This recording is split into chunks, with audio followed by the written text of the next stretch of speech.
Back away now, I didn't do this. Put your hands up. The Taken franchise turned Liam Neeson into an unexpected action star, but could he return for Taken 4? Before taking on the role of Brian Mills, Neeson was mostly known for playing wise mentors or fatherly figures in movies like Kingdom of Heaven and Batman Begins. But Taken flipped the script, casting him as a retired CIA agent who goes full-on ruthless to save his daughter from a human trafficking ring in Paris. The film's simple but intense premise, combined with Neeson's commanding presence, made it a surprise hit. He returned for Taken 2, where the tables turned. This time, he was the one taken, and his daughter had to step up. Despite saying that Taken 2 would be the end, Neeson came back for Taken 3, where Brian had to clear his name after being framed for his ex-wife's murder. So, what about Taken 4? Let's dive into everything we know. First off, if you're not familiar with the Taken franchise, here's a quick rundown. It's a series of action-packed films that kicked off in 2008, created by Luc Besson and Robert Mark Kamen. While all three movies feature Liam Neeson as Brian Mills, a retired CIA operative with a very particular set of skills, they've had varying levels of success. The first movie was a massive hit with audiences, raking in big numbers at the box office despite mixed reviews from critics. The franchise as a whole has pulled in over $929 million worldwide, but with each new installment, the critical reception has taken a hit. There was even a prequel TV series in 2017 starring Clive Standen as a younger Brian Mills, but it struggled to keep an audience and was ultimately canceled after 2 seasons. Now, when it comes to Taken 4, nothing has been officially confirmed. But let's be honest, the Taken series is flexible enough that a 4th film could go in any direction. Taken 3 wrapped up Brian's story on a relatively satisfying note,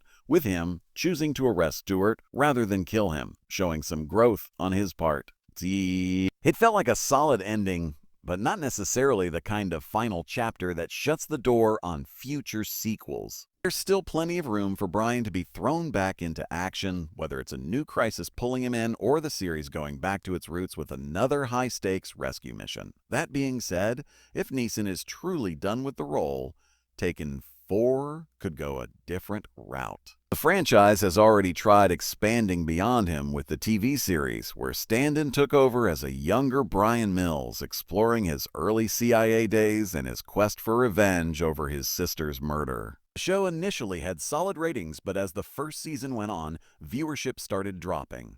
In an attempt to fix things, the second season brought in a new showrunner and essentially rebooted the series, keeping only Standen and Jennifer Beals in the cast. But even with these changes, ratings kept declining and the show was ultimately scrapped.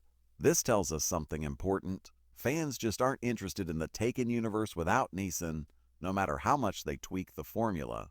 The franchise's success seems directly tied to his presence. So if Taken 4 happens, the big question isn't just what the story would be, it's whether Neeson is willing to step back into the role that made him an action legend.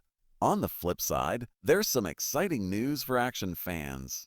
Jason Statham is finally stepping into a role that feels like a natural fit for him, and it's one that's been long rumored to be connected to the Taken franchise.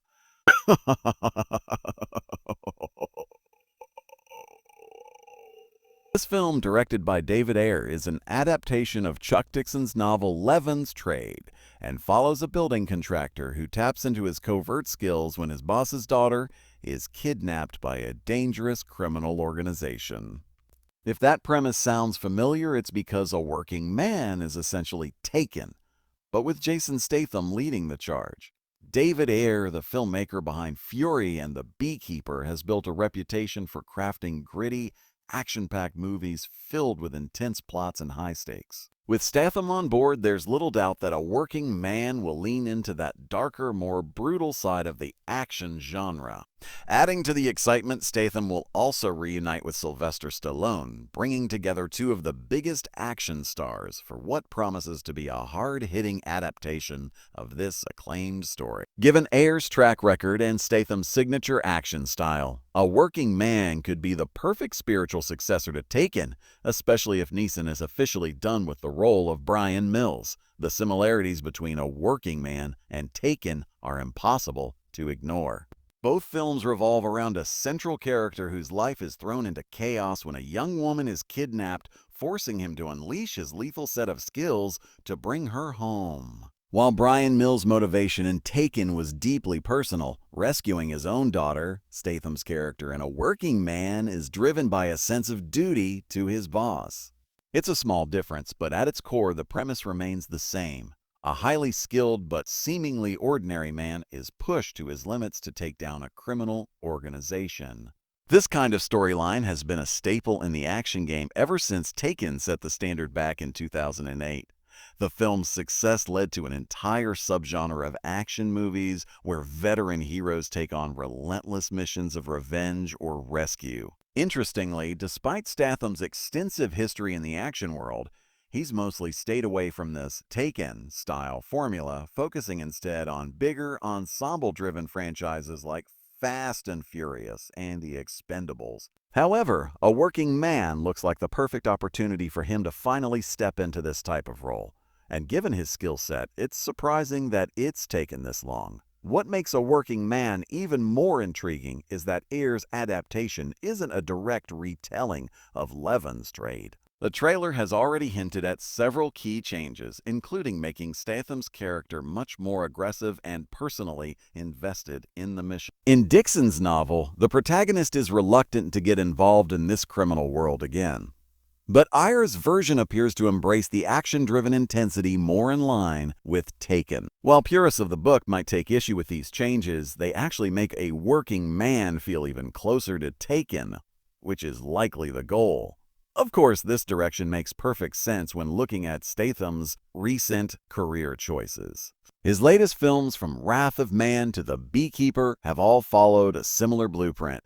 He plays a seemingly regular guy with a mysterious past who eventually reveals himself to be a one-man wrecking crew. The pattern has worked incredibly well for him at the box office, proving that audiences love watching Statham go from an unassuming everyman to an unstoppable force of nature. That said, while this formula has been a winning one for Statham, A Working Man will need to find a way to differentiate itself from his previous roles. If the film plays out just like another version of Wrath of Man or The Beekeeper, it runs the risk of feeling repetitive. However, with Ayer at the helm and Stallone joining the cast, there's a strong chance that this film will bring something fresh to the table. The real question is whether A Working Man will be able to stand on its own, or if it will feel just like another Taken knockoff.